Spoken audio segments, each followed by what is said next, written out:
ഇന്ന് ഞാൻ നിങ്ങളെ കാണിച്ചു തരുന്നത് വളരെ സിമ്പിളായിട്ടുള്ള അതോടൊപ്പം തന്നെ കുറച്ച് സ്പൈസി ആയിട്ടുള്ള ബ്രെഡ് ടോസ്റ്റാണ്. കണ്ടോ, കാണാനും നല്ല ഭംഗി, അതുപോലെ തന്നെ കഴിക്കാനും വളരെ ടേസ്റ്റാണ്. നാലോ അഞ്ചോ പീസ് ബ്രെഡ് നമ്മുടെ കയ്യിലുണ്ടെങ്കിൽ ഒരു പ്ലേറ്റ് നിറയെ നമുക്ക് ഉണ്ടാക്കിയെടുക്കാൻ പറ്റുന്ന വളരെ ടേസ്റ്റി ആയിട്ടുള്ള ബ്രെഡ് ടോസ്റ്റാണിത്. വളരെ കുറച്ച് സമയം മാത്രം മതി നമുക്കിത് ഉണ്ടാക്കാനായിട്ട്. നമുക്ക് ചായ കുടിക്കുവാനായിട്ട് ചായ അടുപ്പയിൽ വെച്ച് ആ തിളയ്ക്കുന്ന സമയം കൊണ്ട് നമുക്ക് ഇത് ഉണ്ടാക്കിയെടുക്കുവാനായിട്ട് സാധിക്കും. നമുക്ക് ചായയോടൊപ്പം കഴിക്കാൻ പറ്റുന്ന അടിപൊളി ഒരു പലഹാരമാണിത്. അതെങ്ങനെയാണ് ഉണ്ടാക്കുന്നത് നമുക്ക് നോക്കിയാലോ. അതിനായിട്ട് ഞാനൊരു മിക്സിയുടെ ജാർ എടുത്തിട്ടുണ്ട്. അതിലേക്ക് ഒരു സവോള ഈ ഒരു രീതിയിൽ മുറിച്ച് ഞാൻ അതിലേക്ക് ഇട്ടിട്ടുണ്ട്. ഒത്തിരി അങ്ങ് ചെറുതാക്കണ്ടേ, നമുക്ക് അരച്ചെടുക്കാനുള്ളതാണല്ലോ. ഈ ഒരു രീതിയിൽ മുറിച്ചിട്ടു. അതോടൊപ്പം തന്നെ 2 തണ്ട് കറിവേപ്പില,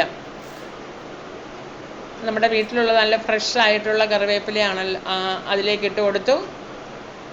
അതോടൊപ്പം തന്നെ പച്ചമുളക്, നമ്മുടെ എരിവിനനുസരിച്ച് പച്ചമുളക് എടുക്കുക. കുട്ടികൾക്കൊക്കെ ആണെങ്കിൽ വളരെ കുറച്ചിടുക.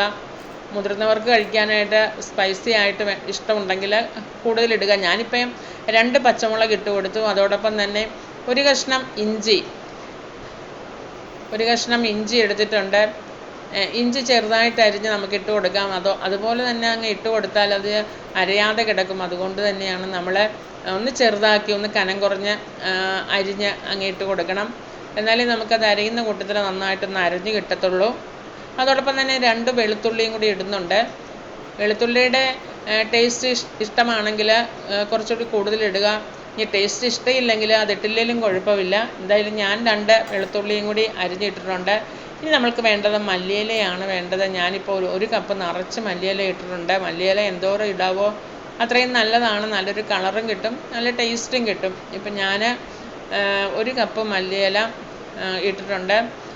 അതോടൊപ്പം തന്നെ ഒരു 1/4 ടീസ്പൂണോളം ഉപ്പും കൂടി ഇട്ട് കൊടുത്തു. ഇനി നന്നായിട്ട് അരച്ച് വയ്ക്കാം. നമ്മൾക്ക് അതവിടെ ഇരിക്കട്ടെ.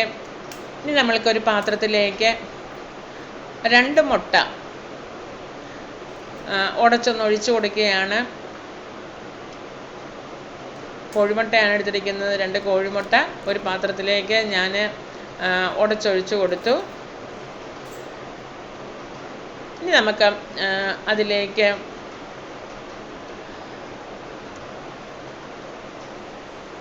നമ്മൾ അരച്ച് വെച്ചിരിക്കുന്ന ആ മസാല,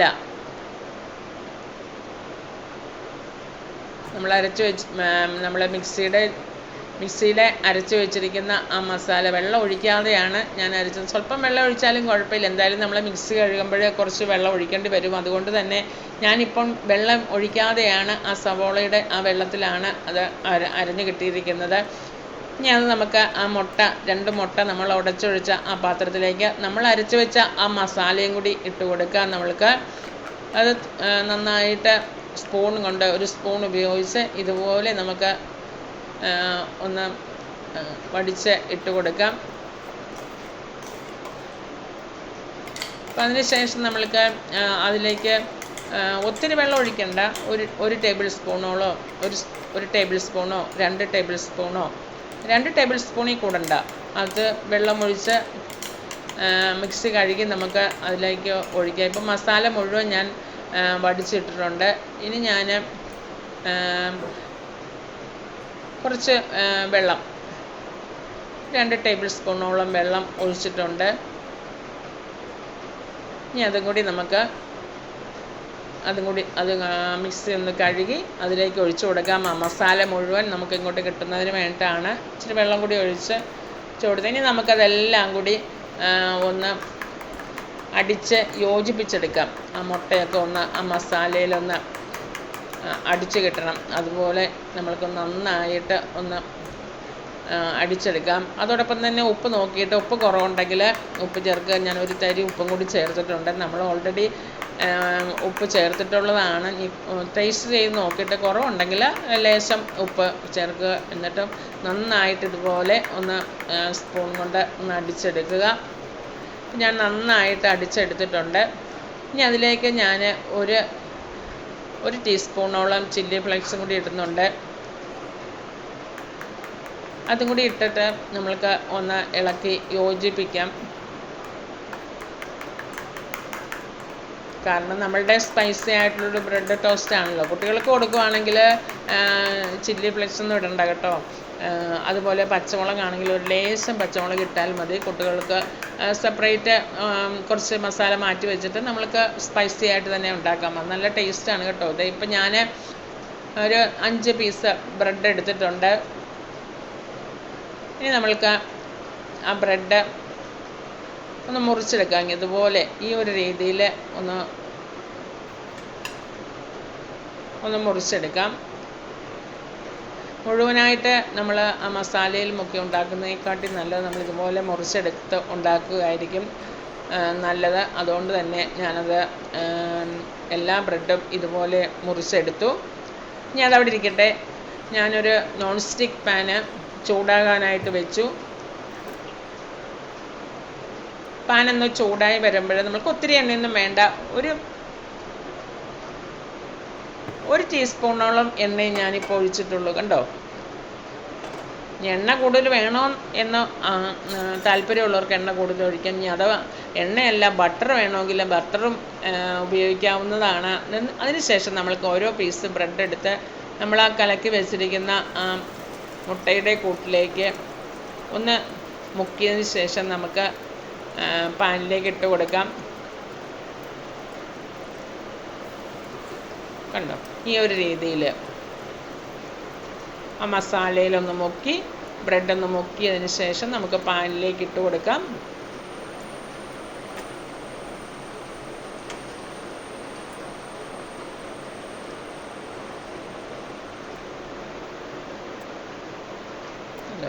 ഇങ്ങനെ നിങ്ങൾ ഈ ഒരു രീതിയിൽ ബ്രെഡ് നമ്മൾ ടോസ്റ്റ് ചെയ്യാറുണ്ട്. പക്ഷേ ഈ ഒരു രീതിയിൽ ബ്രെഡ് ടോസ്റ്റ് നിങ്ങൾ ഉണ്ടാക്കിയിട്ടുണ്ടോ? ഉണ്ടാക്കിയിട്ടില്ലെങ്കിൽ തീർച്ചയായിട്ടും ഉണ്ടാക്കണം. വളരെ ടേസ്റ്റുമാണ്. അതുപോലെ തന്നെ കാണാനും നല്ല ഭംഗിയില്ലേ. ആ മല്ലിയില കുറച്ച് എത്രയോ മല്ലിയില ഇടാവോ അത്രയും കളർ നമുക്ക് കിട്ടും. അതാണ് അതിൻ്റെ ഒരു പ്രത്യേകത. കണ്ടോ, ഈ ഒരു രീതിയിൽ ഉണ്ടാക്കിയാൽ നമ്മൾക്ക് എല്ലാവർക്കും ഇഷ്ടപ്പെടും. അതിൻ്റെ ഒരു ഭംഗിയും അതിൻ്റെ ഒരു ടേസ്റ്റും ഒക്കെ ഇഷ്ടപ്പെടും. നമ്മളെപ്പോഴും മധുരമൊക്കെ ഇട്ടാണല്ലോ ബ്രെഡ് ടോസ്റ്റ് ചെയ്യാറുള്ളത്. ഇതിപ്പോൾ സ്പൈസി ആയിട്ട് ഒരു ബ്രെഡ് ടോസ്റ്റ് നമ്മൾക്ക് വളരെ പെട്ടെന്ന് ഉണ്ടാക്കിയെടുക്കുവാനായിട്ട് സാധിക്കും. അത് നമ്മൾക്ക് വളരെ കുറച്ച് സമയം കൊണ്ട് തന്നെ നമുക്ക് ഉണ്ടാക്കിയെടുക്കുവാനായിട്ട് സാധിക്കും. നമ്മൾക്ക് വീട്ടിൽ വിരുന്നുകാരൊക്കെ വരുമ്പോഴും അതുപോലെ തന്നെ കുട്ടികളൊക്കെ സ്കൂൾ വിട്ട് വരുമ്പോഴൊക്കെ അവർക്ക് പെട്ടെന്ന് ഉണ്ടാക്കി കൊടുക്കുവാൻ പറ്റുന്ന ഒരു ഈസി ബ്രേക്ക്ഫാസ്റ്റ്, ഈസി ഈവനിങ് സ്നാക്സാണിത്. ഉണ്ടോ, തിരിച്ചും മറിച്ചൊക്കെ ഇട്ട് ഒന്ന് മൊരിച്ച് പെട്ടെന്ന് മൊരിഞ്ഞ് കിട്ടുമല്ലോ. നമ്മൾക്ക് ആ ബ്രെഡിലൊന്നും അധികം വേവൊന്നുമില്ലല്ലോ. നമ്മളുടെ ആ മസാലകളും ഒന്ന് ആ മുട്ടയിൽ ഒന്ന് പുരട്ടി വെച്ചപ്പോൾ അതൊന്ന് മൊരിഞ്ഞ് കിട്ടിയാൽ മാത്രം മതി. അത്രയേ ഉള്ളൂ. ഉണ്ടോ, ഈ ഒരു രീതിയിൽ നമുക്ക് പെട്ടെന്ന് മുറിച്ചെടുക്കുവാനായിട്ട് സാധിക്കും. വീണ്ടും നമ്മൾക്ക് അതുപോലെ തന്നെ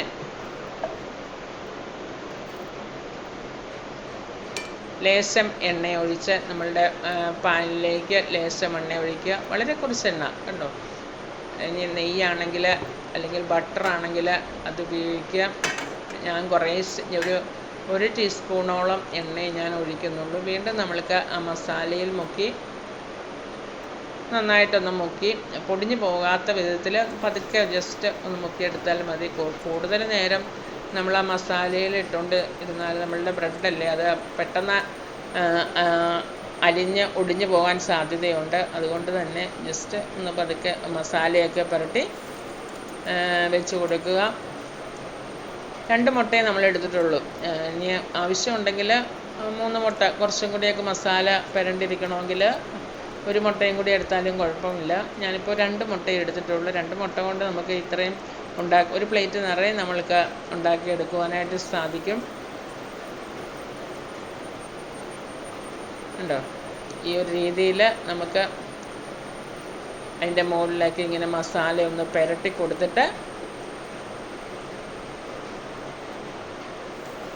നമുക്കിങ്ങനെ ഇട്ട് മൊരിച്ചെടുക്കാം. ഒരു വശം ഒന്ന് മൊരിഞ്ഞ് കഴിയുമ്പോൾ നമുക്കത് മറിച്ചിട്ട് കൊടുക്കാം.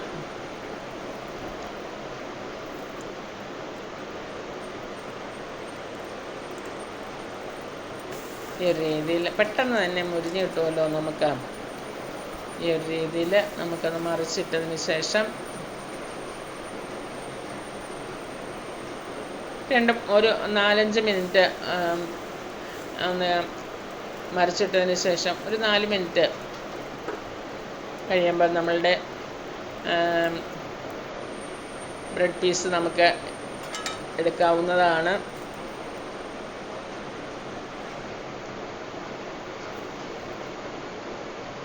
ഉണ്ടോ, നല്ല ടേസ്റ്റ് ഇല്ലേ? നല്ല ടേസ്റ്റ് ഉണ്ട്, കാണാൻ നല്ല ഭംഗിയില്ലേ? വീണ്ടും നമുക്ക് അതുപോലെ തന്നെ ലേശം എണ്ണ ഒഴിച്ച് ബാക്കിയുള്ള ബ്രെഡ് പീസും കൂടി നമ്മൾക്ക് തീർന്നു. ലാസ്റ്റ് വരുന്നത് ഇതുപോലെ നമുക്ക് അതിൻ്റെ മുകളിലേക്ക് തേച്ച് പിടിപ്പിച്ച് കൊടുക്കാം. എന്ന് വെച്ചാൽ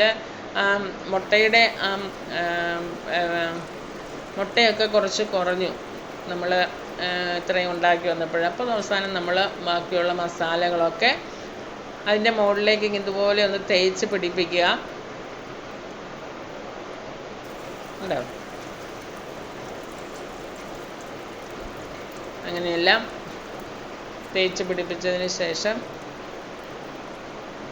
ബ്രെഡിൻ്റെ ലാസ്റ്റ് പീസായിരുന്നു, എന്നാലും കുഴപ്പമില്ല. ഈ മസാലയെ കൂടിയൊക്കെ അതിൽ പിടിച്ച് കഴിയുമ്പോൾ വളരെ ടേസ്റ്റായിരിക്കും.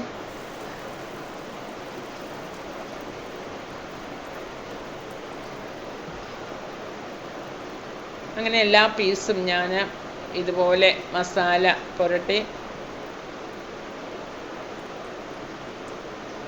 പാനിലേക്ക് ഇട്ട് കൊടുത്തു. അങ്ങനെ നമ്മളുടെ മസാലകളൊക്കെ തീർന്നു.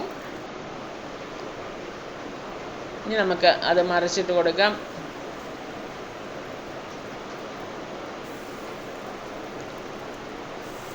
അങ്ങനെ നമ്മൾ വളരെ ടേസ്റ്റി ആയിട്ടുള്ള അതുപോലെ തന്നെ വളരെ സ്പൈസി ആയിട്ടുള്ള ബ്രെഡ് ടോസ്റ്റ് ഉണ്ടാക്കി കഴിഞ്ഞു. കണ്ടോ, നമ്മൾ വളരെ പെട്ടെന്ന് ഉണ്ടാക്കിയില്ലേ? നിങ്ങളൊന്ന് ഉണ്ടാക്കി നോക്കണം, ഉണ്ടാക്കി കഴിച്ച് നോക്കണം. കഴിച്ചാലേ ഇതിൻ്റെ ടേസ്റ്റ് മനസ്സിലാകത്തുള്ളൂ. ഒരു ദിവസം ഇതുപോലെ ഒന്ന് ഉണ്ടാക്കി നോക്കുക. വീഡിയോ ഇഷ്ടപ്പെട്ടാൽ ലൈക്ക് ചെയ്ത് ഷെയർ ചെയ്ത് സബ്സ്ക്രൈബ് ചെയ്ത് സപ്പോർട്ട് ചെയ്യുക.